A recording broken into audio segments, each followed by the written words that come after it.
የመጣው አምላካችን የወደቁትን ሊያነሳ እንደሆነ ያዘኑትን ሊያጽናና እንደሆነ የመጀመሪያው እግዚአብሔር የፍቅርና የምሕረት ምንጭ ነው። ሰዎች አይደለም ከሰው አይደለም ከፍጥረታት አይደለም የተማርነው ከአምላካችን ነው ፍቅርን የተማርነው። ዝም ብሎ ወደደን እኛ ሳንወደው ዝም ብሎ ይቅር አለን የይቅርታ ሰዎች ሳንሆን ይቅር ባይ የሆነ አምላክ ያለው ሰው ልቡ ይቅር ማለት አለበት። ክርስቲያን ምሕረት ብሎ ሲያነሳ ሰብአዊነትን ሲመለከት ሁሉን ያለ ጎጥ የሚመለከት ነው። ሰው ሆኖ ተፈጥሮ ብዙ ሰው አሁን ትመለከቱ እንደሆነ በዘመናችን ሰው የሚባል ማንነት ተሰጥቶን ተፈጥረን ወንዝ ሆነን ለመሞት እየተዘጋጀን ሰውነት የሚባል ታላቅ ሱታፊ አምላክ ማግኘት የሚችል ልዕልና ያለው ሰውነታችን ጎድፎ አሁን ጎጥ ሆነናል። በጎጥ የምንገለጽ ሆነናል።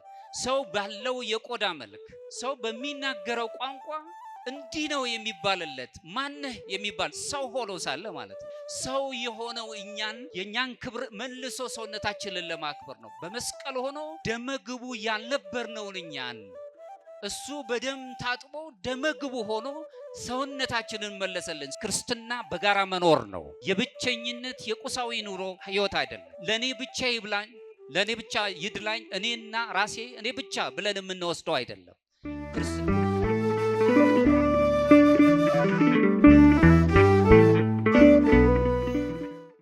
በስመ አብ ወወልድ ወመንፈስ ቅዱስ አሐዱ አምላክ አሜን።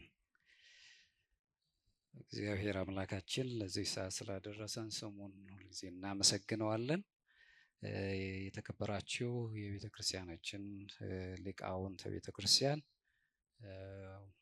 መምህራነ ወንጌል፣ መምህር ኤልያስ የስብከተ ወንጌል ክፍል ኃላፊ፣ ሊቃውንት በስብከተ ወንጌልም ያላችሁ ዘማሪያን፣ ቅድም ስትዘምርልን የነበረችው ነው፣ እንዲሁም ደግሞ ካህናት በጠቅላላ ዲያቆናትንም ምእመናን የእግዚአብሔር ቤተሰቦች እንደምን አመሻችሁ።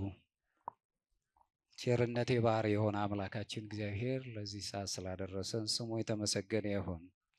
እንግዲህ እንደ እግዚአብሔር ፈቃድ ባለን እግዚአብሔር የፈቀደልን ሰዓት ወይም ደቂቃ መጠን ያለችውን ነገር ትምህርታዊ የሆኑ ነገሮችን ለማስተላለፍ ነው።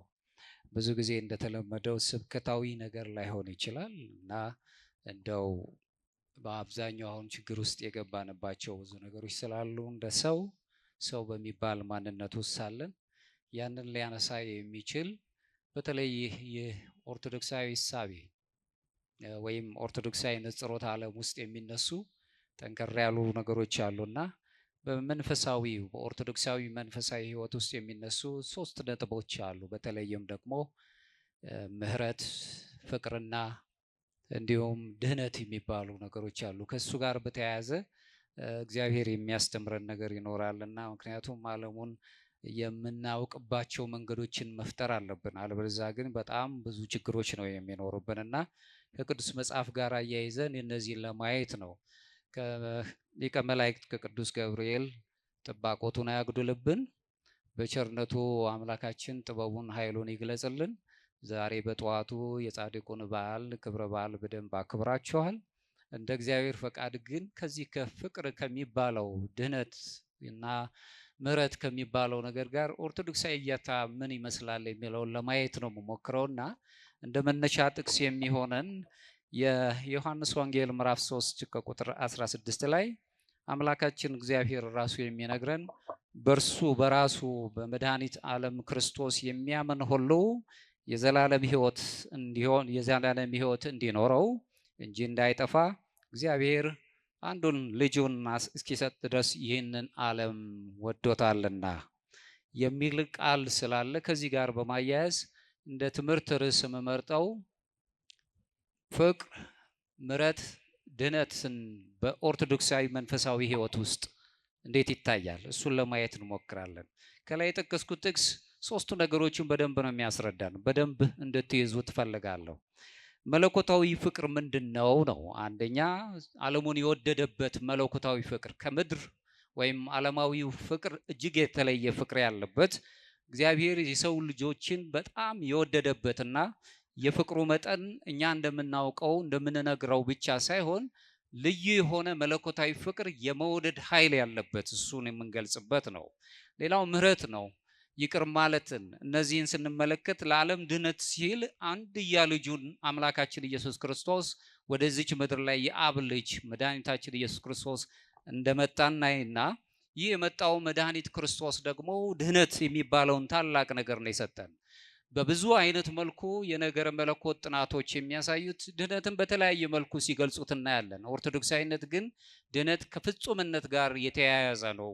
በአምላካችን በኢየሱስ ክርስቶስ የዘላለም ሕይወት የምናገኝበት ወይም ደግሞ ኦርቶዶክሳውያን ሱታፌ አምላክ ወይም ቴዎሲስ የሚባለውን ዘላለማዊ የሆነ አምላክን የምንመስልበት የምንሆንበት ሳይሆን አማልክት ዘበጸጋ የሚያሰኘንን ክብር ስለምናገኝ ረቂቅ የሆነውን ነገር እናገኛለን። በእነዚህ ሶስት ነገሮች ላይ እንደ እግዚአብሔር ፈቃድ እግዚአብሔር ያስተምረናል። ፍቅር፣ ምሕረት፣ ድህነትን እንደዚሁ በኦርቶዶክሳዊ መንፈሳዊ ሕይወት ውስጥ ማለት ነው። በዚሁ እንግዲህ ኦርቶዶክሳዊ መንፈሳዊ ሕይወት ውስጥ ማዕከል የምናደርገው የሰው ልጆች ድህነት የሚባለውን በምድር የተገለጸውን ራሱ ፍቅር ያለበት ድህነት ወይም ደግሞ የነገረ ድህነት ትምህርት ውስጥ የሚገለጽ ማዕከልን እናያለን። ፍቅር ራሱን የቻለ ጥበብን፣ ማስተዋልን ወይም ደግሞ ረቂቅ የሆነውን ሐሳብን የሚገልጽልን ነው። ምድር ላይ ከሚነገሩት የፍቅር አይነቶች ይለያል። በዚሁ እንኳን ብንመለከት ሊቃውንት ሲናገሩ ፍቅር ማለት በልቦና ላይ የተተከለ የመውደድ ኃይል ነው ይሉናል። ይህንን ማየት የምንችልበት ነው። ክርስቶስ እንዲሁ ከዓለም ወደ ዓለም የመጣበትን ስንመለከት የክርስቶስን ስራ የምናየው ከፍልስፍናዊው አንጻር አይደለም፣ ወይም የሥነ ምግባርን ነገሮች ለመፈጸም አይደለም። ክርስቶስ ወደኛ የመጣው በዚህች ይልቁንም ወደ ምድር የመጣበት ታላቁ ነገር የሰው ልጆችን ማንነት ለመጠገን ነው። ምክንያቱም ሰውነት በአዳም ፈርሶ ነበር። በዳግማዊው አዳም በክርስቶስ ደግሞ ህዳሴን አግኝቷል። ስለዚህ ወደ ሱዳፌ አምላክ የእግዚአብሔር ልጅነትን የነበረው ደብዝዞ የነበረው ማንነታችን እንደገና የተመለሰበትን ነገር የምናይበት ስለሆነ ፍቅር ትልቁን ቦታ ነው የሚይዘው።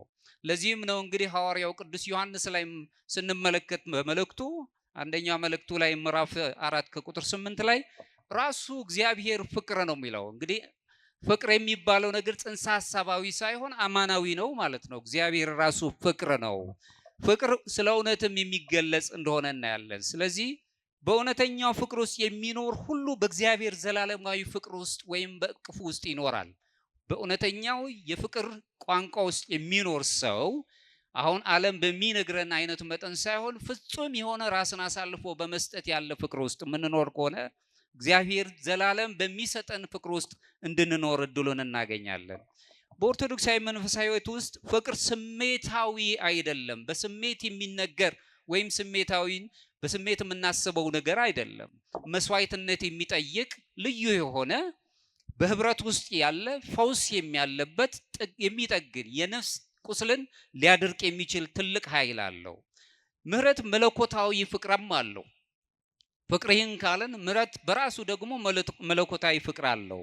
በተግባር የሚገለጽ መንገድም ሲሆን በራሱ ድህነት ደግሞ በፍቅሩ አማካኝነት እግዚአብሔርን ወደምንመስልበት በመለኮታዊ ባህሪው እሱን ልንመስል እንደጠራን ወደ እሱ የምንመስልበት ወደ አንድነቱን ፍሬ እንሄዳለን። ይህንን የምናስብበት ነው። ቅዱስ ዮሐንስ አፈወርቅ በአምስተኛው ክፍለ ዘመን ላይ ከተነሱት አባቶች መካከል አንዱ አባት ሲናገር ምን ይላል? ክርስቶስ በቤተ ክርስቲያን ደጃፍ ወይም በበሩ ዛፍ በበሩ አካባቢ መጻተኛ ለማኝ ሆኖ ካላገኘኸው በመቅደሱ መንበር ውስጥ አላገኘኸውም ይለናል። ምክንያቱም ለነዚህ ታናናሾቹ ያደረጋችሁት ለኔ አደረጋችሁት ይለናል። በታናናሾች ብለን በምድር ላይ እንደ ታናናሽ ሆነው የሚገለጹትን ራሱ ምሳሌ አድርጎ እሱን አስመስሎ ለነዚህ ያደረጋችሁት ለኔ ያደረጋችሁ ይላል። ስለዚህ ቅዱስ ዮሐንስ አፈወርቅ ራሱ መድህን ክርስቶስን በቤተ ክርስቲያኗ ደግኘቷ በር ላይ ለማኝ መጻተኛ ሆኖ ካላገኘኸው በመንበሩ ላይ በዛ ጽዋው ባለበት ስፍራ ላይ አላገኘኸውም ይላል። ስለዚህ በምድር ላይ ያሉት ሁሉ እኛ እሱን እንድንመስል እንዳከበረን እናያለን። ምሕረቱን የሰው ልጆች የልጅነት ክብር እግዚአብሔርን ወደ መምሰል እንድንቀርብ አደረገን። አዎ ስንጠመቅ የእግዚአብሔር ልጅነት እናገኛለን። ለዚህ ነው በነገረ መለኮት ትምህርት ውስጥ የህይወታችን የመንፈሳዊ ህይወታችን ቅኝት በእምነት ይጀምርና ፍጻሜው ግን በእውቀት ሳይሆን በፍቅር ያልቃል፣ በፍቅር ይደመደማል። ሰዎች በዓለም ላይ ዕውቀትን አግንነው ይይዙታል። በኦርቶዶክሳዊ ዓለም ምንም እንኳን ዕውቀት መልካም ቢሆንና ተገቢ ቢሆንም ዕውቀት ብቻውን ግን ፍጻሜ ሊሆን አይችልም። የፍጻሜያችን ሂደት ግን ሊሆን የሚችልባቸው መንገዶች አሉ። ለዚህ ነው ኦርቶዶክሳዊነት ዕውቀትን ከጥበብ ጋር ነው የምትገልጸው። ምክንያቱም ዕውቀት አይምሯዊ ነው፣ ጥበብ ማስተዋል ግን ለባዊ ነው፣ ልብን የሚመግብ ስለሆነ ይህን ትይዛለች። ስለዚህ እምነታችንን በእምነታችን ስንጠመቅ የእግዚአብሔር ልጅነታችን አሁን ያገኘነውን የእግዚአብሔር ልጅነት በሂደት ደግሞ እግዚአብሔር ደረጃ በደረጃ እግዚአብሔርን ወደ መምሰል ወይም ሱታፊ አምላክ ወደ ማግኘት በፍቅር እንደመድሟለን። የአፍቃሪ ልቦናችንን ይዘን መሄድ አለብን ነው። ለዚህም ነው እንግዲህ አሁንም ቅዱስ ባስልዮስ የተባለው የቤተክርስቲያን አባት ሲናገር መልካም ለማድረግ እንደ መዘጋጀት ያለ እግዚአብሔርን ለመምሰል የሚቀርብ ምንም ነገር የለም ነው የሚለው። መልካምነት ሰው የተፈጠረው መልካም እንዲያደርግ ነው።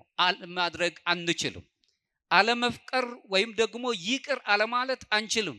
ሰዋዊው ጠባይ ስለተጫነን ብቻ ነው። ሰዎች ሲፈጠሩ እግዚአብሔርን መስለው እንዲኖሩ ነው፣ አፍቃሪዎች እንዲሆኑ፣ የፍቅር ሰዎች እንዲሁም የድህነት ሰዎችና ይቅር ባይ ሰዎች እንዲሆኑ ነው ያደረገው።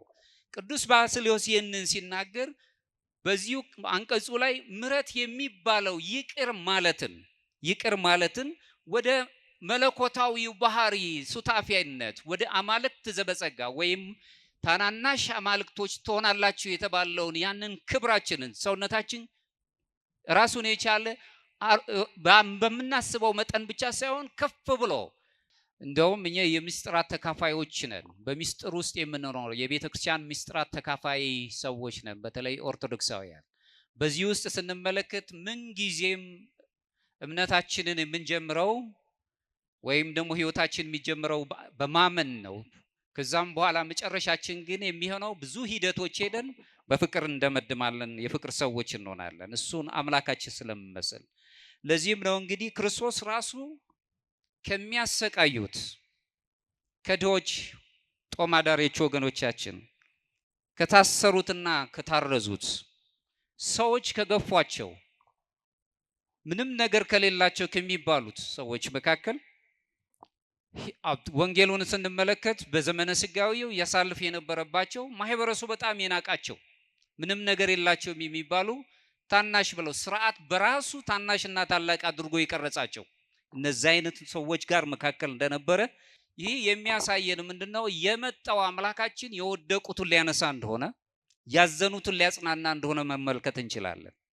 በዚህ ምክንያት ውስጥ ኦርቶዶክሳዊ መንፈሳዊነት አምላካችን ኢየሱስ ክርስቶስን መስለን በፍቅርን ምሕረትን ይዘንና የድህነት ሰዎችን ይዘን አይደል በምድር ላይ ሳለን እነዚህ ሶስቱ ሳይነጣጠሉ በአንድነት ይዘናቸው የምንይዛቸው ነገሮች አሉ። እነዚህን ሶስቱ ነገሮች ለማስገንዘብ ነው የምፈልገው። ሶስቱን ነገር እግዚአብሔርን በፍቅርና በምሕረት የሚገለጽ ታላቅ ምንጭ ስለሆነ እሱን ማየት እንጀምራለን።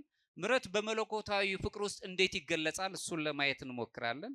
ሌላው ድህነት በፍቅር አማጋኝነት ከእግዚአብሔር መለኮታዊ ባህሪ ጋር ተሳታፊዎች እንዴት እንደምንሆን ሶስቱ ነጥቦች ለማየት እንሞክራለን። እንደ እግዚአብሔር ፈቃድ እግዚአብሔር ይግለጽልን። የመጀመሪያው እግዚአብሔር የፍቅርና የምሕረት ምንጭ ነው። ሰዎች አይደል ከሰው አይደለም ከፍጥረታት አይደለም የተማርነው፣ ከአምላካችን ነው ፍቅርን የተማርነው። ዝም ብሎ ወደደን እኛ ሳንወደው፣ ዝም ብሎ ይቅር አለን የይቅርታ ሰዎች ሳንሆን፣ እሱን የምናይበት ነው።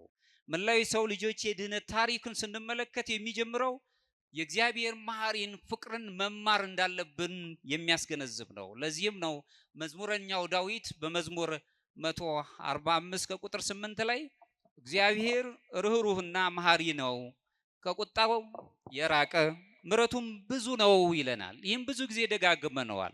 ከልብ ግን እንደ ኦርቶዶክሳዊ መንፈሳዊነት ማየት አለበት። ይቅር ባይ የሆነ አምላክ ያለው ሰው ልቡ ይቅር ማለት አለበት። እግዚአብሔር ከቁጣው የዘገየ ምሕረትን የሚሰጥ ምንም እንኳን እኛ ለይቅርታው የሚሆን ነገር ማንሰራ ቢሆንም እንኳን ይቅር ብሎ የወደደንን እግዚአብሔር የወደደውን ማንም ሰው ከዚህ ፍቅር ማውጣት አይችልም። እኛም እሱን የምንመስለው አፍቃሪዎች መሐሪዎች ስንሆን ነው። እሱን ማየት የምንችል ስለሆነ ነው። በኦርቶዶክሳዊ ነገረ መለኮት ትምህርት ውስጥ የምናየው ለወደቀው ሰው የሰው ልጅ የተገለጠ መለኮታዊ ፍቅርን በደንብ እናያለን።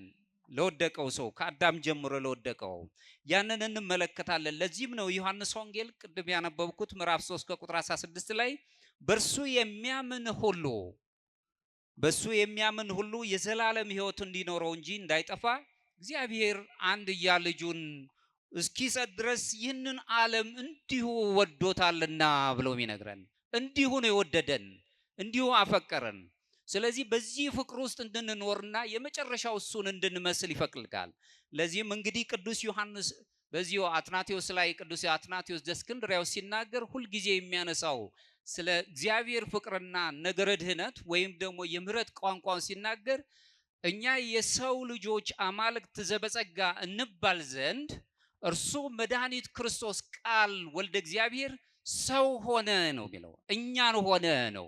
እኛ እሱን መስለን አማልክት ዘበጸጋ እንባል ዘንድ ይህንን የመሰለ ሳንወደው የወደደን አምላክ ፍቅርን የሰጠን አምላክ እሱ የድህነት ቋንቋችንን ወድቀን የነበርን ወደ እግዚአብሔር እሱን እንድንመስል ትልቅ ጥበብን ሰጠን። ያንን መለኮታዊ ባህሪ ተሳታፊ እንድንሆን አደረገን። ቅዱስ አትናቴዎስ የሚያነሳልን ይሄ ነው።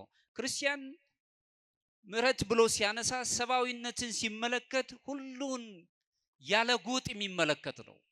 ሰው ሆኖ ተፈጥሮ ብዙ ሰው አሁን ትመለከቱ እንደሆነ በዘመናችን ሰው የሚባል ማንነት ተሰጥቶን ተፈጥረን ወንዝ ሆነን ለመሞት እየተዘጋጀን ነው። ከኔ ጋር ናችሁ?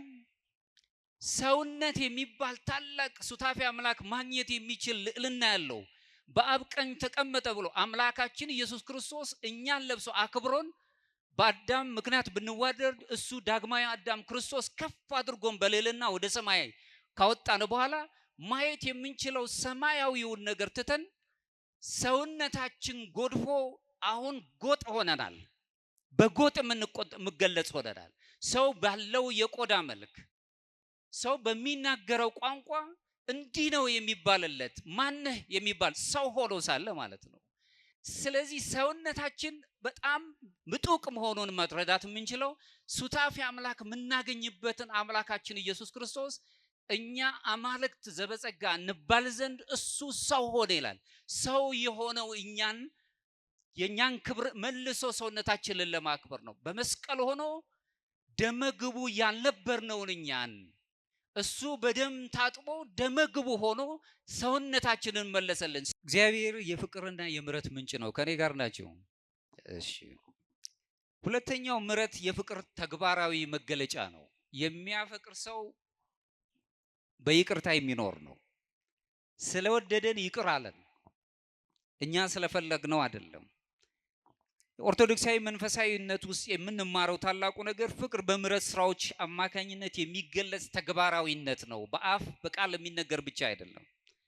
አምላካችን ኢየሱስ ክርስቶስ ሲነግረንም በቃል ብቻ ያለውን እንዲሁ ስለወደድንህ ወደድንህ ብለን እንድንናገረው ብቻ ሳይሆን ብራብ አብልታችሁኛል፣ ብጠማ አጠጥታችሁኛል ነው። ለተራቡት ሰዎች መቼ ነው እንደ ተራቡት ሰዎች ሆነ መጥተህ ያበላነህ ይሉታል ደጋጎቹ። ደጋግ ያልሆኑት ግን መቼ አየንህ ይህንን ያለው መቼ ጠየቅነህ ይሉታል። ለነዚህ ታናናሾቹ ያደረጋችሁት ለኔ ያደረጋችሁ ይላል። አሁንም በአራተኛው ክፍለ ዘመን የነበረው ቅዱስ አምብሮስ ዘሜላን የተባለው ታላቅ አባት ሲናገር ምን ይላል? አንተ ለድሃው ለጦም አዳሪው ስትሰጠው የራሱን ታስረክበዋለህ ይለናል። ምክንያቱም ይቺ ዓለም የተፈጠረችው በጋራ እንድንኖርበት ለሁላችንም፣ ለሀብታሞች ብቻ አይደለም ለጦም አዳሪዎችም ጭምር። ምክንያቱም የነሱን ተካፍለ ወስደሃልና ነው የሚለን። የቤተ ክርስቲያናችን የኦርቶዶክስ መንገድ የተባለውን የጻፈ ታላቅ አባት ሜትሮፖሊታን ካልስቶስ ወር የሚባለው ታላቅ አባት ሲናገር ምን ይላል? የክርስትና ጉልላት ከፍታው ትልቁም ነገር ይሄ ነው አለ። ምንድነው? የጋራ ጥቅም የሆነውን ነገር መሻት ይላል። ክርስትና በጋራ መኖር ነው። የብቸኝነት የቁሳዊ ኑሮ ህይወት አይደለም። ለኔ ብቻ ይብላኝ፣ ለኔ ብቻ ይድላኝ፣ እኔና ራሴ እኔ ብቻ ብለን የምንወስደው አይደለም። ክርስትና በጋራ የምንኖረው ነው። እናንተ በኔ እኔ በእናንተ፣ ካህናቱ በእናንተ፣ ምዕመናን በካህናት ውስጥ መጽሔት መስታወት ሆነን ነው የምንኖረው። በዚህ ውስጥ እስካለን በህብረት ልንኖርባት ነው ዓለም የተሰጠችን። ጌታችን መድኃኒታችን ኢየሱስ ክርስቶስ የሚነግረን ይሄ ነው። ሌላው ምንድነው በዚሁ ላይ የምናየው ፍቅር በራሷ የፍቅር ልጅ እንደሆነች ነው የምናየው። ራሷ ምህረት የፍቅር ልጅ መሆኗን እናያለን። ፍቅር ብለን ስንል ከምሕረት ጋር አብሮ የተያዘ ስለሆነ ዮሐንስ አፈወርቅ መልሶ ምን ይላል? መሐሪ መሆን ማለት ይቅር ማለት ነው። መሐሪ ካልሆንክ ግን ሰው መሆንህን አብቅቷል ይላል። ከኔ ጋር ናችሁ? መሐሪ ያልሆነ ሰው ሰውነቱን ትቶታል። ዝም ብለን መሐሪ መሆን ይቅር ማለትም መቻል፣ ደጋጎቹ ያደረጉት ይሄንን ነው። ይቅር ማለትን መቻል አለብን። ይቅር ማለት ማችል መሐሪ መሆን ካልቻልክ ግን ሰውነትን አውቆማል። ሰውነት የሚባል ነገር የለህም ነው የሚለው። የሐዋርያት አበው ትምህርት ውስጥ ስናይ ጥበብ በምህረት ውስጥ በፍቅር ውስጥ የተገለጸበት መሆኑን እናያለን። እውነተኛው ደግሞ ጥበብ እግዚአብሔር ነው።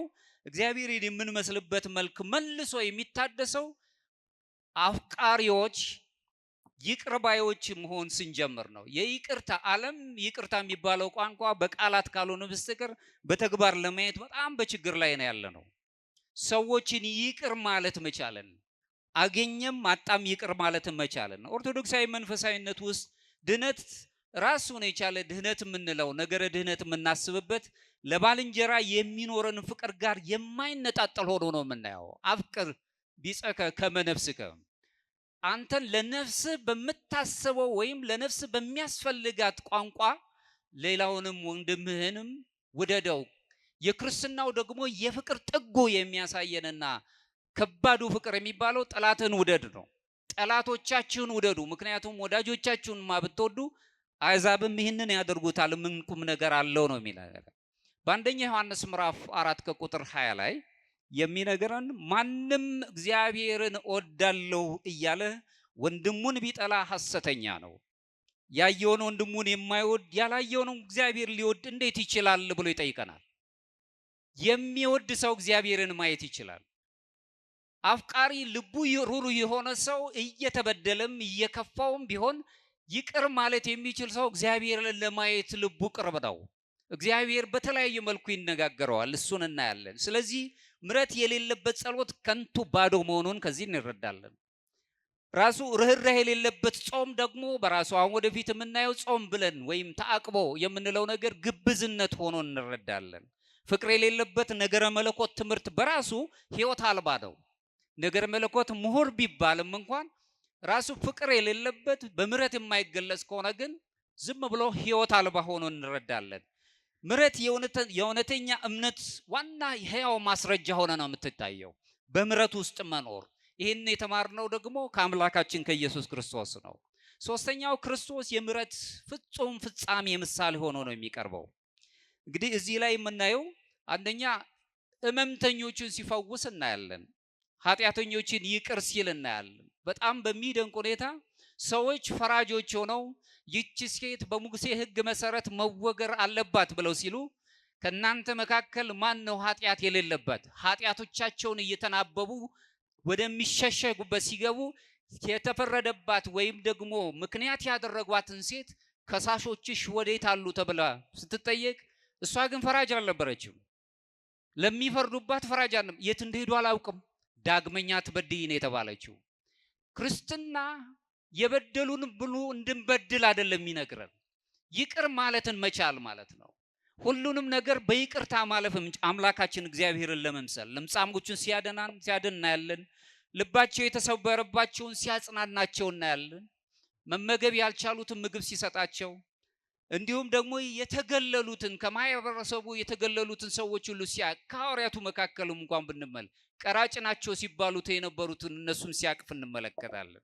ስለዚህ የመድኃኒታችን ኢየሱስ ክርስቶስ መሐሪነት ፍቅር እንዲሁም ዝም ብለን የምናየው ሳይሆን አንደኛ ሁላችንንም በመንፈሳዊ ሕይወት እንድንነሳሳ ያደርገናል። በደግነት እንድንሄድ ያደርገናል።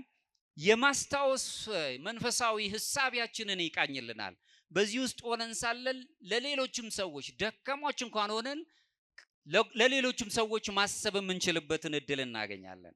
ለዚህም ነው እንግዲህ ሉቃስ ወንጌል አባት ወይ ይላል ራሱ አምላካችን ኢየሱስ ክርስቶስ የሚያደርጉትን አያውቁምና ይቅር በላቸው፣ በደል የሚበድሉትን ሁሉ ይቅር በላ። ይሄ ነው ትልቁ ከባዱ የሆነ የፍቅር የምሕረት ቋንቋ። ለዚህም ነው አሁንም ቅዱስ ይስሐቅ የተባለው ሶርያዊው አባት ሲናገር ምን ይላል? መሐሪ ልብ ማለት ስለ ፍጥረት ሁሉ የሚቃጠል የሚራራ ልብ ማለት ነው የሚለን። ስለ ፍጥረታት ማለት ነው። ስለ ሰው ልጆች ብቻ አይደለም። አሁን ስለምንኖርበት አሁን የምናየው እንኳን የአየሩ ጠባይ ግድ ሊለን ይገባል። ኃላፊነት አለብን። በዚሁ ኦርቶዶክሳዊ ማንነት ስንመለከት ግንኙነታችን ሰውና ከሰው ወይም እግዚአብሔር ከእግዚአብሔር ጋር ብቻ አይደለም፣ ከፍጥረታት ጋር ራሱ ልዩ ግንኙነት አለን። ለፍጥረታት ማዘን አለብን። ላሉት ነገር ተመልከቱ። አብዛኛውን ጊዜ ለወገኖቻችን ለህዝቦቻችን ማዘን ያቃተው ልብ ለፍጥረቱ ለራሱ ፍጥረት ማዘን የሚችልበት መንገድ የለውም። ስለዚህ እውነተኛ መንፈሳዊ ህይወት ሰብአዊ ልብ ይኖረዋል። በዚህ በሰብአዊ ልብ ውስጥ ሁልጊዜ ስለ ሰዎች ክፉ እንኳን ቢሆኑ መልካም ነው የሚያስበው። በመልካምነት እርግጥ ነው ዓለም መልካም ስንሆን ከሞኝነት ቁጥር ስለሚሆን በሞኝነት ውስጥ እንዳለን ይረግጠናል። ይሆንም ግን እግዚአብሔር የነገረን መልካም የዋህ መሆንን ነው የሚነግረን። ያዕቆብ በመልእክቱ ላይ ምሕረት ለማድረግ ምሕረት የሌለበት ፍርድ ይሆናል፣ ምሕረትን ለማያደርግ ምሕረት የሌለበት ፍርድ ይሆናል፣ ምሕረት በፍርድ ላይ ይመካልና ይላል ምዕራፍ 2 ከቁጥር 13 ላይ። ምሕረት ምድራዊ ህይወትን ከዘላለም ህይወት ጋር መገኘት የሚችል ልዩ ኃይል አለው። ምሕረት ያለበት ልቡ የሚራራ ወይም ይቅር ማለት የሚችል ሰው በስነ ልቦና ጥናት ውስጥ እንኳን ብንመለከት ጤናማ ህይወትን የመኖር እድል አለው። መንፈሳዊ ነገሩን ብቻ አይደል፣ ይቅር ማለትን እንችል ከሆነ ወደኋላ የምናያቸው ነገሮች አሉ ራሱን የቻለ። በዚህ ውስጥ መኖር የምንችልበት ከሆነ ታላቁ ባስልዮስ የተባለው የአሁንም የቤተ ክርስቲያን አባት በአገልግሎቱ ሲናገር ብዙ ጊዜ ለድሆች ለህመምተኞች እና ቤት አልባ ለሆኑት ለጦም አዳሪዎች ይራራ እንደነበረ እንመለከታለን። ህይወቱን የሚያየው እሱ ነው። በዚህ ውስጥ እሱ ሲናገር ምን ይላል? እውነተኛ የእምነት መገለጫው ፍቅርና ምሕረትን ይዞ መታየት ነው የሚለው። አማኝ መሆን እውነተኛ የእምነት ሰዎች ሆኖ መገኘት ማለት በእምነት በፍቅር እና በርህራሄ መኖር ማለት ነው። ስለዚህ በኦርቶዶክሳዊ ነገረ መለኮት ትምህርት ውስጥ ምሕረት ራሱን የቻለ ነፍስን የማነጽ ኃይል አላት። የያዝናትን ነፍስ ረቂቅ የሆነችውን ከስጋችን ጋር ስቃይ ውስጥ ያለችውን ነፍስ ራስን የማንጻት ኃይል አላት። ፍቅር ራሱን ደግሞ በሰዎች መካከል በፍጥረታት መካከልና ሰዎች በእግዚአብሔር መካከል ያላቸውን የፍቅር ትርጉም ወይም ህብረትን የመመለስም ጥበብ አላት። ድነት መላውን ሰውነት ሁሉ መለወጥ ትችላለች። ነገረ ድነት ስንል አሁን ወድቀን የነበርን ከፍ ብለን የምንነሳበት ስለነ ወደ እግዚአብሔር ሱታፊ አምላክ ወደ ማግኘት እንሄዳለን። የምሕረት ዋናው ዓላማ ተራ የሥነ ምግባር ነገሮችን አሻሽለን እንድንሄድ አይደለም የተፈለገው። ዋናው ዓላማው ቴዎሲስ ያለው በግሪክኛው ቴዎሲስ ያለው በግዕዙ አማልክት ዘበጸጋ ብለን የምንጠራው ወይም ደግሞ ሱታፊ አምላክ አግኝተን የምንኖርበትን ጥበብ ማግኘት ነው። ምሕረት ለማህበረሰቡ ፈውስ ነው። ምሕረት ያለበት ማህበረሰብ በመካከሉ ፈውስ አለው። ጤናማ ሐሳቢዎች ይኖራሉ። ይሄ አሁን ያለንበት ዘመን በጣም ቁሳዊነት ያለበት፣ እኔነት የበዛበት፣ ከኛነት ይልቅ እኔነት ውስጥ ያለንበት፣ በጣም ስግብግብ የሆነ በራስ ወዳድነት ውስጥ ተውጦ የሚኖር ጥላቻ በጣም የነገሰበት፣ በኢፍታዊነት ውስጥ የተጠመደ ሰው ፍታዊ በማይሆንበት ነገር ውስጥ የምናይበት፣ አንዱ ትልቅ አንዱ ትንሽ ሆኖ የሚታይበት፣ በአመጽ በግፍ በሙስና በጥፋት በጉበኝነት በጎሳኝነት ያለበት ዘመን ላይ ነው የምንኖረው። በተለይም ደግሞ መንፈሳዊ የሚባለው ነገር የደከመበት ውስጥ ነው የምንኖረው። ስለዚህ ለዚህ ሁሉ መልስ ሊሆነው የሚችለው ፍቅር የሚባለው ምሕረት የሚባለውና ነገረ ድነትን መረዳት የምንችልበት ኦርቶዶክሳዊ መንፈሳዊነት ውስጥ መኖር ስንችል ነው። ምሕረት በራሱ ለማህበራዊ ኢፍትሐዊነት ለተመሰቃቀለው ዓለም ራሱን የቻለ መድኃኒት ነው፣ ጥገና ነው፣ ይጠግናል ራሱን የቻለ። ምክንያቱም የታመመ ዓለም ውስጥ ነው የምንኖረው። እኛ የዛው አካል ነን።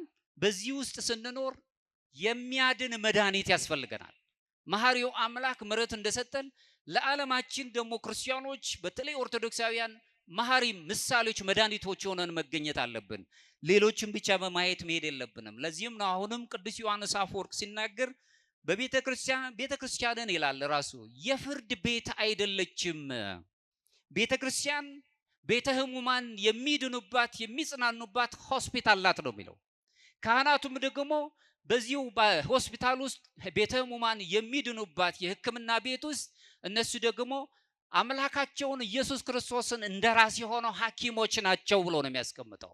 ዓለም እንደዛን ሊያስተናግድ በማይችልበት ጊዜ እኛ ለዓለም ምሕረትን መስጠት የምንችል ቤተክርስቲያን መጽናናት የሚፈልጉት ሰዎች የሚጽናኑባት ፍጹም የሆነ የመድኃኒት ቤት ናት። ራሷን የቻለ የሕክምና ቤት ናት። ሰው ልጅ በኃጢአት ምክንያት በመንፈስ የጎሰቆለ እንኳን ቢሆን አምላካችን ኢየሱስ ክርስቶስ ግን በነፍሱ እንዳይጎሰቆል ራሱን የቻለ ሐኪም ሆኖን የወደቀውን ሰው ያነሳ፣ የወደቀውን አዳምን ያነሳው፣ ይህንን የወደቀውን አዳም አንስቶ በምሕረቱ ይቅር ያለውና የጠገነው መድኃኒት የሆነውን የምናመልክ ከሆነ እኛም እሱን ተከትለን የፍቅር ሰዎች የምሕረት ሰዎች ሆነን በመድኃኒትነት የምንገለጽ መሆን አለብን። ምክንያቱም ሱታፊ አምላክ እናገኛለን እስካለን ድረስ። ለዚህ ነው በጣም የነገረ መለኮት ትምህርት ያልተረዳቸው በፍልስፍናው ዓለም ላይ የሌሉት ምናልባትም የሌላው እምነት ተከታይ ሆነው ማዘር ትሬዛ የሚባሉ እናት ምን ይላሉ? የወደቀን ሰው ሳይ የክርስቶስን ስቃይ ይመለከታለሁ ይላሉ። ይህ ለወደቀው ሰው ሳይቀር አምላካችን ኢየሱስ ክርስቶስ በመስቀል ላይ አድሯል። ሩህሩህ የሆነው አምላክ ለኛ ላገኘነው ብቻ ሳይሆን ላጡትም ሰዎች ሁሉ ቤዛ ሆኗቸዋል። ለዓለሙ በሙሉ ሰላም ሆኗቸዋል። ይህንን ሰውነትን አግዝፎት ማለት ነው። እሱ ማየት የምንችልበት ነው። ኦርቶዶክሳዊ መንፈሳዊነት ውስጥ ራሱን የቻለ የምንረዳው ቁሳዊ የሆነ ወይም ደግሞ እኔነት ብቻ የሚሉትን ነገር አይደለም የምንረዳው። አሁንም በቀሌምንጦስ የተባለው ታላቅ የሮም ቀሌምንጦስ የተባለው አባት ሲናገር በራሱ ያስቀመጠው ክርስቲያኖች የሚድኑት ገለልተኛ በመሆን አይደለም ይለናል። ይህ ማለት ነው ይህን ቃል ሰው ብቻውን ይሆን ዘንድ መልካም አይደለም ከሚለው ጋር ይዛመድልናል። ይህንን ለአዳምና ለሔዋን የተቀጸለ ብቻ ይመስለናል። ሰዎች ብቻቸውን ሊሆኑ ሰው ያስፈልገዋል። የሰው ድምፅ ያስፈልገዋል። ብዙ ሰዎች የሚበሉት የሚጠጡት ነገር ብቻ ሳይሆን የሰው ድምፅ ርቧቸው ይኖራሉ። ጆሮ የሚሰጣቸው የለም። ለምን? ያሉበት አቅም እኛ ከምንሰማው አቅም ጋር ስለማይመጣጠንልን። ስለዚህ በዓለም ላይ በጣም አድሎ ስለሚሰፋ ጆሮ ይነፍቃቸዋል። የሚያዳምጣቸው ይፈልጋሉ። የሚያዳምጠን እኛ እንደምንፈልግ ሁሉ ቅዱስ ገብርኤል ስማኝ የምፈልገውን ፈጽመልኝ እንደምንል ሁሉ ሰዎች ሰው ይርባቸዋል፣ ይጠማቸዋል፣ እንዲያዳምጧቸው ይፈልጋሉ። ይህንን ማሟላት ማለት የፍቅር እንዲሁም የምሕረት ሰዎች ሆነው መገኘት ማለት ነው። ይቅርታ ደረጃ አለው ራሱን የቻለ በነገረ መለኮት ትምህርት ውስጥ ኦርቶዶክሳዊ መንፈሳዊ ሕይወት ውስጥ የምንገልጸው ብዙ ጊዜ የተጎዳን ሰው ይቅር ለማለት የሚያስቸግረው ነገር ይኖረዋል። የበደለውን ባንዴ ይቅር ለማለት ይቸገራል። ያንን የተቸገረውን ሰውነቱን ግን ይቅር የሚልበትን ነገር ማሰብ አለብን። በምን ይቅር ይባል?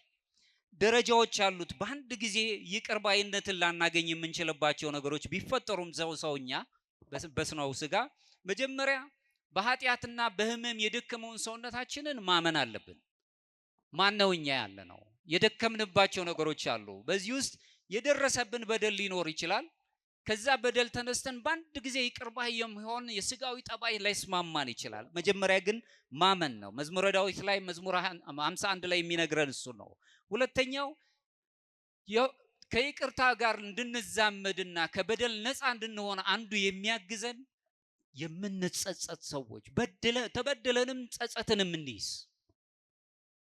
በጸጸቶቻችን ውስጥ ትህትናን መያዝ የምንችል። ለዚህ ነው በነገረ መለኮት ውስጥ አንደኛው ከሚነሳው ነጥብ አንዱ በግሪክኛ ኬኖሲስ ተብሎ የሚታወቀው ራስን ዝቅ ማድረግ፣ ትህትናን ገንዘብ ማድረግ፣ ከእግዚአብሔር ጋር መኖርን የምናይበትን እሱን መያዝ የምንችል። አሁንም ቅዱስ ይስሐቅ ሶርያዊ ሲናገር ምን ይላል? የእውነተኛ ንስሐ ምልክት ለሁሉም ይቅርታን ለማድረግ ሲችል ብቻ ነው ይላል። የበደሉንን ሁሉ ይቅር ማለት ስንችል የኛ በደል ይቅር እንዲባል ከፈለግን ይቅር ማለትን መልመድ አለብን። መጸሎታችንም እሱን ስለሚነግረኝ። ሶስተኛው ስለበደልኩ የበደልኩትን ነገር ይቅር እንድባል በቃል ድምፄን ማሰማት መጸለይ መጀመር ስችል ነው ከበደል ነፃ ሆናለሁ፣ ይቅር ባይነት እንድናገኝ። በሚቀጥለው ከምሬት ከቁጣ መንፈሶች መውጣት አለብን። ዓለም ብዙ ቁጣ ነግሶበታል። በጣም የሚያናድዱ ነገሮች አሉ። መንገዶቻችን ሁሉ ንዴት ነው ያለው፣ ቁጣዎች አሉባቸው። አንድም ትዕግስት አይሰጡንም። እንደውም ሰዎች በምናልፍበት በምንወጣበት ነገሮች ሁሉ ነገሮች ስለማይሳኩልን ሁልጊዜ ውስጣችን ይቃጠላል።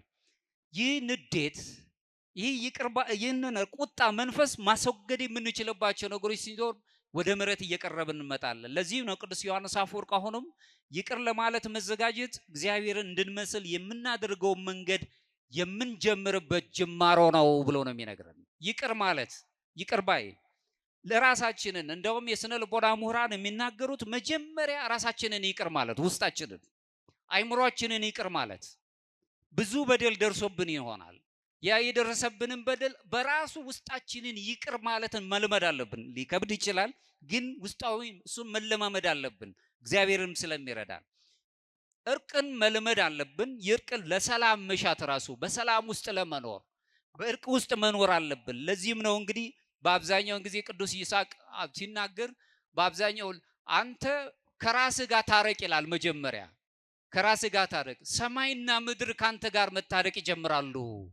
እኛ የይቅርታ ሰዎች ስንሆን ውስጣችንን ይቅር ማለት ስንጀምር ሰማይ ምድርም መታረቅ ይጀምራሉ። በሰማይ ያሉትን መላእክት በምድር ያሉ ፍጥረታት ሁሉ ከኛ ጋር እርቅን ይወጥናል ይጀምራሉ።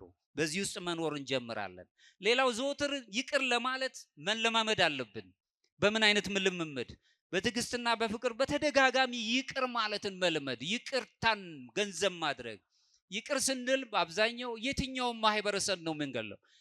እየጎዳኝ እየገደለኝ ያለውን ነው ይቅር ምለው? አዎ ክርስቶስም የሚለው ጠላቶቻችሁ ውደዱ ነው የሚለው። እሱ ትልቁ ነው። እሱን ማለትን መልመድ አለብን። ከመለኮታዊ ፍቅር ጋር መጨረሻ መዋሃድ የምንችልበትን ቃለ እግዚአብሔር በደንብ አድርጎ መያዝ አለብን። መክሲሞስ የተባለው አሁንም በዚህ በሰባተኛ ክፍለ ዘመን የተነሳ የቤተክርስቲያን ጸሐፊ ሲናገር ፍቅርና ይቅርታ ነፍስን ከእግዚአብሔር ጋር እንደሚያዋህዷት ያስተምሩናል ይላል። በፍቅር በይቅርታ ከእግዚአብሔር ጋር መዋሃድ የምንችልበት አማልክት ዘበጸጋ እንድንባል የሚያደርግንን ጸጋዎች እናገኛለን። በዚህ በሚቀጥለው አንቀጽ ላይ የማየው ለክርስቶስ ሕይወት የሚሆኑ ተግባራዊ ትምህርቶች አሉ። ክርስቲያናውያን ወደ እግዚአብሔር የምናድግ መንፈሳዊውን ሕይወታችንን የምንይዝበት ሱታፌ አምላክ አግኝተን የምንኖርበትን ጥበብ። አንደኛው ከቃል ያለፈ ፍቅር ሊኖረን ይገባል። ብዙ ሰዎች በቃላት ብዙ ፍቅር አላቸው፣ በተግባር ግን ሸሽተውታል። ከኔ ጋር ናቸው? ከቃላት ያለፈ ፍቅር ሊኖረን ይገባል። ሲወደን በቃልና በተግባር ነው የወደደን። እስከ ሞት ድረስ የሚያደርስ ፍቅር ነው የወደደን። ስለዚህ ልጆቼ ሆይ በስራና በእውነት እንጂ በቃልና በምላስ አንዋደድ ይላል አንደኛ ዮሐንስ ምዕራፍ 3 ከቁጥር 18 ላይ። ብዙ ዓለም የንግግር ቃላቶች የንግግር ወይም በቃላት የሚገለጹ ፍቅሮች አሉት። የተግባር ቃል ግን ያስፈልገናል። ራሳችንን ወደዚህ የፍቅር አውድማ ውስጥ ልናስገባ የምንችል እውነተኛው መንፈሳዊ ሕይወት የሚገለጸው በተጨባጭ በምህረት ስራዎች መገለጽ ስንጀምር የፍቅር ተምሳሌቶች እየሆነን እንሄዳለን። ሁለተኛው የርህራሄያችንን ዕለት ከዕለት ማቋረጥ የለብንም። በምን አይነት መልኩ ነው ይቅር የምንለው? ርህራሄ የሚጀምረው እንግዲህ አሁን ቅድም ካነሳሁት ጋር ከራሳችን ነው የሚጀምረው። ይቅር ማለትን ራሳችንን መልመድ አለብን። በብዙ ነገሮች ተሰቃይተን ሊሆን ይችላል። ምህረት በብዙ አይነት መልኩ ለራሳችን እንዲመጣ እኛ ይቅር እንድንባል እንደምንፈልግ ሌሎችንም ሰዎች ይቅር ማለትን መልመድ። በቤተሰብ ውስጥ ያለ፣ በቤተ ክርስቲያን ውስጥ ያለ፣ በስራችን መካከልም ያለ፣ በማህበረሰብ ውስጥ ያለውን አንዳንድ በደሎች እንኳን ቢኖሩ እንዴት ክርስቲያን ይቅር ማለት ይችላል? እሱ መማር አለብን። ይቅር እንዴት እንበል? በደግነት የተሞላው ቃላት እንኳን የቆሰሉ ልቦችን ሊፈውስ ይችላል። በነገራችን ላይ ደግ የሆነ ቃል የቆሰሉ ልቦችን መፈወስ ይችላል። ንግግሮቻችን ብዙ ሊጎዱ የሚችሉ ወይም ደግሞ ሊጠግኑ የሚችሉ ይሆናል። ከነዚህ ጋር ስናየው ግን እያንዳንዳችን የዋህነትን ደግነትን ያለበትን ቃላቶች ይዘን መኖር አለብን። ለዚህም ነው አሁንም ቅዱስ ይስሐቅ ሶርያው ሲናገር፣ ይህ ታላቅ አባት ሲናገር ምን ይላል? በአንደበትህ ዘወትር ለሚሰሙት የሚጠግን ጸጋን የሚሰጠውን ነገር ብቻ ተናገር። እምተናብቦ ይሄ ይሳርምሞ ማለት ደግ ነገር ሊሆኑ የሚችሉትን ነገር ብቻ ተናገር። በሐሜት ብዙ ጊዜ ደክመን ሊሆን ይችላል። በጣም ያስከፉንን ሰዎች ከውስጣችን በጣም የተቃጠለ መንፈስ ስላለን ለሰዎች ስናወራ በጣም ከሚገባው በላይ ተበሳጭተን ሊሆን ይችላል።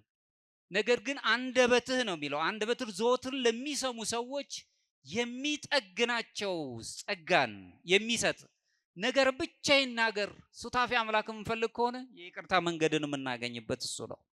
እውነተኛ መንፈሳዊ ሕይወት የሰውን ንግግር የመፈወስና የሰላም መሳሪያ ሆኖ የሚቀርብ ነው።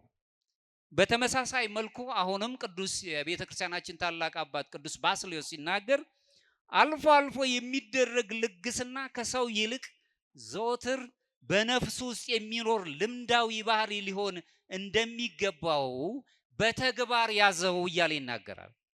አልፎ አልፎ እንኳን የምናደርገው ቀስ በቀስ ነው ወደ መልካሙ ፍጹምነት የምንደርሰው። ነገር ግን በጥቂቱም ቢሆን መልካም ነገርን መልመድ አለብን፣ መስራት አለብን። ሶስተኛው እግዚአብሔር ጋር በሚኖረን ህብረት ውስጥ ድህነትን አዘውትረን መያዝ ነው። ድህነት ብለን ስናወራ ድህነታችን ውስጥ የምናያቸው ብዙ ታላላቅ ነገሮች አሉ። ኦርቶዶክሳዊ መንፈሳዊነት የሚያስተምረን ወደ እግዚአብሔር የምናደርገው ጉዞ በህብረት የምንጓዝበት ህይወት ስለሆነ ዘወትር ሳንታክት ፈተናዎች ሳይበዙብን ራሱን በጸሎት የምንተጋ ሰዎች መኖር አለብን። በጸሎት የምንተጋ ጸሎት ራሷ ነፍስን ከእግዚአብሔር ጋር የምታዋህድ ናት። ለዚህም ነው በኦርቶዶክሱ ዓለም ላይ ንጹህ ጸሎት ብለው የሚጸልዩት አለች። ይቺ ንጹህ ጸሎት የሚሏት በመጀመሪያው ክፍለ ዘመን የነበሩ ሐዋርያነ አበው የአይምሮ ጸሎት ይሏታል። ምንም ቃላት ሳያወጡ ዝም ብሎ እያዳመጡ መጸለይ፣ እግዚአብሔር እንዲያየን መፍቀድ፣ እሱ እንዲያየን ከፈቀድን እሱ እንዲያዳምጠን እሱን እንድናየው መፍቀድን መቻል፣ ቃላቶች ሳይወጡ። ወይም ደግሞ በዚህ ፈጥሞ ደሴት የምትባል ማንታውሶስ የምትባል አለች፣ በዚህ በግሪክ አይላንድ በግሪክ ደሴቶች ውስጥ ያለች። እዛ ውስጥ ያለው አበው መነኮሳት እችን ጸሎት ፍጹም ይተገብሯታል። ፍጹም የሆነች ከሰዎች ጋር ተገናኙ፣ ስራዎች ላይ ዋሉ፣ በትምህርት ላይም ሆኑ፣ በመንፈሳዊ አገልግሎቱም ውስጥ ሆኖ አሁን እዚህ እንደኔም ቆሙ፣ እንደናንተም ተቀመጡ። ይችን ጸሎት ሁል ጊዜ ይጸልዩታል። እነሱ የክርስቶስ ጸሎት ይሏታል። ኪሪየ ኤለይሶ እግዚኦ መሐረነ ክርስቶስ፣ አቤቱ ማረን ይቅር በለን። በውስጣቸው ይጸልዩታል። ቆመውም ሄደውም ተኝተውም ይጸልዩታል። ሙሉ በሙሉ አብዝቶ በመጸለይ ብቻ ሳይሆን እነሱ ያንን ጸሎት ራሱን ዲሰርን አድርገው በውስጣቸው ውስጥ ይዘው ከእግዚአብሔር ጋር ይገናኙባታል። ፍጹም የሆነች ጸሎት እየሰራችሁ የምትጸልዩት ምንም የማታወክ ሁልጊዜ ግን ራሳችሁን ተጠያቂ የምታደርግ ወደ ይቅርታ የምታቀርባችሁ ሱታፊ አምላክ እንድታገኙ የምትጋብዛችሁ በዚህ ህይወት ውስጥ እንድትኖሩ ሁልጊዜ ጸጥ ያለች ጸሎትን እናይዛለን። በጸጥታው ስንኖር ደግሞ የይቅርታ ሰዎች የፍቅር ሰዎች ነው የምንሆነው። ስለ ሰዎች በደል አይደለም እናስብ፣ ውስጣችንን ይቅር ማለትን እንለምዳለን። ጸጥ ማለትን መልመድን ስናገኝ ይሄንን በዚህ ውስጥ አንዱ ነው። ህሊና ጸሎት ራሱ ጸሎት በህሊና ከእግዚአብሔር ጋር የምንገናኝበት ልዩ ህብረት ነው። ሌላው በሚስጥራት ተካፋይ መሆን ነው። በቤተክርስቲያናችን ኦርቶዶክሳዊት ቤተክርስቲያን 7 ምስጢራት አላት። 7ቱ ምስጢራተ ቤተክርስቲያን ውስጥ ተካፋይ መሆን ነው። ከ7ቱ ምስጢራት መካከል 3ቱ ምስጢራትን ብንመለከታቸው ጥምቀት፣ ሜሮንና ቅዱስ ሜሮንና ቅዱስ ቁርባንን ስናይ ቅዱስ ጳውሎስ ክርስቶስን ልበሱት ብሎ ይገለጸልን ወደ ሱታፊ አምላክ የምንቀርብበት ሂደታችን ናቸው። ስንጠመቅ ልጅነታችንን እናገኛለን። ቅባ ሜሮን ስንቀባ ደግሞ መታተም ነው። ከክፉ ነገር ነፃ እንሆናለን። ልጅነታችን እንዳይነጠቅ ማህተም እናገኛለን። ስጋውንና ደሙን ስንቀበል ደግሞ ሱታፊ አምላኩን ወደ ማግኘት ሂደቱን እንጀምራለን። በእነዚህ ውስጥ ሆነን አምላካችን ኢየሱስ ክርስቶስን ለብሰን የይቅርታ የፍቅር ሰዎች መሆንን እንጀምራለን። በዚህ መኖር ያለብን ነው።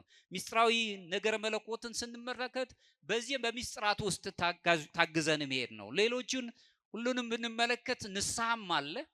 በንስሐ ውስጥ መኖር፣ ሲታመሙ ደግሞ ቀኝ ቀንዲል አለን። መልሶም ደግሞ ራሱን የቻለ በመካከላችን በጋብቻ ውስጥ የሚኖሩ ሰዎች ቅዱስ ጋብቻ የሚፈጽሙበት ቅዱስ ስርዓተ ተክሊል አለን። ሚስጥረ ክህነት ራሱን የቻለ ልዩ የሆነ ክብር አለን። እግዚአብሔር ከኛ ጋር ሊታረቀን እንደራስ የሆኑትን የእግዚአብሔር እንደራስ የሆኑትን ካህናትን ለማቅረብ የሚሰጥ ራሱን የቻለ ሚስጥር አለ። በእነዚህ ሚስጥራት ህይወት ውስጥ ሁላችንም የሚስጥሩ ተካፋዮች ሆነን እግዚአብሔርን ማግኘት የምንችልበት ጸጋ እንዲኖረን ነው ይሄ የሚነግረን። ሌላው ንስሐ ብያልኩት ነው። ንስሐ የጥምቀት ራሱን የቻለ ጥምቀታችን የምናድስባት ልዩ የይቅርታ በር ነው የሚላት ራሱን የቻለ ዮሐንስ ዘሰዋስው የተባለው ታላቅ አባት ሲናገር ንስሐ ማለት ከጥምቀት በኋላ የምናገኛት የይቅርታ በር ነው ምለው። መጽሐፈ መነኮሳት ንስሐ ተውበት ጸጋ እምድኅረ ጸጋ ይላታል። ንስሐ ማለት ከይቅርታ በኋላ የተገኘ ከጥምቀት በኋላ የተገኘች ሌላ የይቅርታ በር ነው የሚላት። መጸጸት ንስሐ ብለን ስንናገር መጸጸት ለካህናት ብቻ መንገር ሳይሆን ትልቁ ነገር ቀድመን በነገርነው ኃጢአት ዳግመኛ ላለመጠየቅ ቃለ መሐላ መፈጸም ማለት ነው። ፍጹም ከእግዚአብሔር ጋር መኖርን መልመድ ማለት ነው። ሰዎች ይወድቃሉ፣ እግዚአብሔር በንስሐ ይመልሳቸዋል፣ ወደ ካህናት እንድንቀርብ ያደርገናል። ሌላው ትህትና ነው። ትህትናም ስንል ከትዕቢት ይፈውሰናል፣ ትዕቢት ውስጥ እንዳንወድቅ ያደርገናል። ነፍስን ለመንፈሳዊ ጸጋ እንድናዘጋጅ እድል ይሰጠናል። ባለፈው ለመናገር ሞክሬያለሁ። ትህትናን የተማርነው ከአምላካችን ነው። ሊቃውንቱ ሲናገሩ የበላይን ማክበር ትክክል ነው ይላሉ። ከኔ ጋር ናቸው? ከኔ ጋር ናችሁ? አቻን ወይም እኩያን ማክበር ደግሞ ተገቢ ነው። ሁሉንም ማክበር ተገቢ ነው። የበታች የምንለውን ማገልገል ወይ ማክበር ግን አምላክነት ነው ይላሉ። ከኔ ጋር ናችሁ? ዝቅ ብሎ ያከበረን አምላካችን ነው። እሱን ነው የምንመስለው። ብዙ ሰዎች ከማህበረሰቡ ተገልለዋል። ባላቸው ምጣኔ ሀብት፣ ባላቸው የእውቀት አድማስ፣ ባላቸው የዘመድ ብዛት በብዙ መልኩ ተገልለዋል። እነሱን ማገልገል ማክበር አምላክነት ነው። አማልክት ዘበጸጋ የሚያሰኝንን ክብር መያዝ ነው። ትሁት መሆን ማለት ክርስቶስ ራሱ ዝቅ አደረገ፣ ባዶ አደረገ። የመላእክትን ባህሪ አይደለም እኛን ነው የሆነው። ሰዎችን አከበርን፣ እሱ ወደ ላይ ወሰደን። አንዱ እንግዲህ የምናየው ትህትናን ነው። ሌላው ጾማችን ነው። ታቅቦ ብለን የምንገልጸው ነው። መታቀብን የምናይበት ነው። በታቅቦ ህይወት ውስጥ ሁልጊዜ ከእግዚአብሔር ጋር እንድንኖር እድል ይሰጠናል። የመጨረሻው በፍቅርና በምሕረት መገለጥ ነው። የክርስቲያን ፍቅር ራሱ ክርስቲያናዊ የሆነ ፍጻሜውን ይመለከታል። ቅድም ያነሳሁት የምሕረት ፍቅር ደግሞ ማንኛውም መንፈሳዊ ተጋድሎን እንድንፈጽም ኃይል ይሰጠናል። ለዚህ ነው ቅዱስ ሶራፊም የሚባለው ታላቅ አባት ሲናገር የሰላምን መንፈስ ገንዘብ አድርግ ወይም ማግኝ ፈልግ፣ በአንተ ዙሪያ ያሉትን በሺዎች የሚቆጠሩትን ታድናለህና ይላል። ከኔ ጋር ናቸው? ቤታችን ሰላም ሲሆን ሀገረ ሰላም ትሆናለች። ሰዎችን የማዳን አቅም ይኖረናል። ሰዎችን የመፈወስ አቅም ይኖረናል። በውስጥ ያለውን ነገር ወይም የመጨነቅ ወይም በአንተ ውስጥ ነው ያለው። ሱራፌም ሲናገር የሰላምን መንፈስ ገንዘብ አድርግ ወይም ፈልጋት፣ ሰላማዊ ሁን። አንተ ሰላም ስትሆን በዙሪያ ያሉ ሁሉ በሺህ የሚቆጠሩት ሰላም ይሆናሉ ነው የሚለው። ክርስቲያን ኦርቶዶክሳዊ ሰላማዊ ነው። ሰይፍ የለውም። ሰይፉ አምላኩ ነው። ቃላቶች ሁሉ አምላኩ ናቸው። በአምላኩ የሚነገር የፍቅር ቋንቋ ነው ያለው። በሰላም በፍቅር በምሕረት የሚኖር ነው። ለኛ የምሕረት ሰዎች ስንሆን ሌሎችን ሰዎች የማዳን ለጊዜው እንኳን በሞኝነት ሊገልጹን ይችላሉ በዓለም ያሉ ሰዎች። ከጊዜ በኋላ ግን ሁሉን የሚችል አምላክ ልቦናቸውን ቀይሮ እኛ ሰላም ስንሆን ቤታችን ሰላም ይሆናል፣ መንደራችን ሰላም ይሆናል፣ ልጆቻችን ሰላም ይለምዳሉ። ቤተ ክርስቲያን ሰላምን የሰላም ባለቤት የሆነችው ሰላሟን ልጆቿን ማያዝ ትጀምራለች። ከካህናት ጋር አብረን መኖር እንዴት እንደምንችል መማር እንችላለን። ስለዚህ መንፈሳዊ መታደስ ውጫዊ አካልን ብቻ አይደለም የሚገልጸው፣ ውስጣዊ ህሊናንም ነው የሚገልጽ። በህሊናችን ሰላም መሆን፣ የፍቅር ሰዎች መሆን፣ እሱን ማድረግ ስንችል አሁን ወደ ሱታፊ አምላክ የምንሄደው። እንደ መጨረሻ የማነሳው ፍቅር፣ ምሕረት እና ድነት በኦርቶዶክሳዊ መንፈሳዊ ህይወት ውስጥ ልዩ የሆነ ማዕከላዊ ስፍራን ይዞ የሚጠኑ ጥናቶችም ናቸው። በህይወት የምንኖራቸው እግዚአብሔር ሰውን አስቀድሞ ነው የወደደው። ሳይወደው ሰው ሳይወደው ወደደው። ክርስቶስ በህይወቱ በዘመነ ስጋዊ በነበረበት ዘመን በእግረ ስጋ ሲመላለስ፣ እንዲሁም ደግሞ በመስቀል ተሰቅሎ በትንሳኤው በእርገቱ፣ በእነዚህ ሁሉ መለኮታዊ ፍቅሩ ሁላችን ተሳታፊ እንድንሆን አደረገ። በሞቱ ሞታችንን ገደለው። የትንሳኤ ሰዎች ያደረገን። በመቃብር ሆኖ በመቃብር ውስጥ የምንኖር በዓለም መቃብር ውስጥ ያለን ሰዎችን ድምጻችንን ሰማ፣ ተነሳልን። ትንሣኤችን ተባረከ። እሱ ብቻ አይደለም፣ የምስጢረ ሥጋዊ ፍጻሜ የሚሆነውን ከተነሳ በኋላ ከ40 ቀን በኋላ ወደ ሰማይ አረግና የኛን እርገት በደንብ እንድንመለከት ወደ ሰማይ እንድናይ ያደረገን። እርገታችን ሰማያዊ ነው። አሁን በምድር ላይ ነው ያለነው። ሐሳባችን ምድራዊ ሆነ። ሰማይን እንድንመለከት ወደ ላይ እንድናይ በአብ ቀኝ ተቀምሎ አከበረን። ሰውነታችን ራሱ ውበት አገኘ። ረቂቅ የሆነ አምላካችን ረቂቅ የሆነው ምስጢሩን ገለጸልን።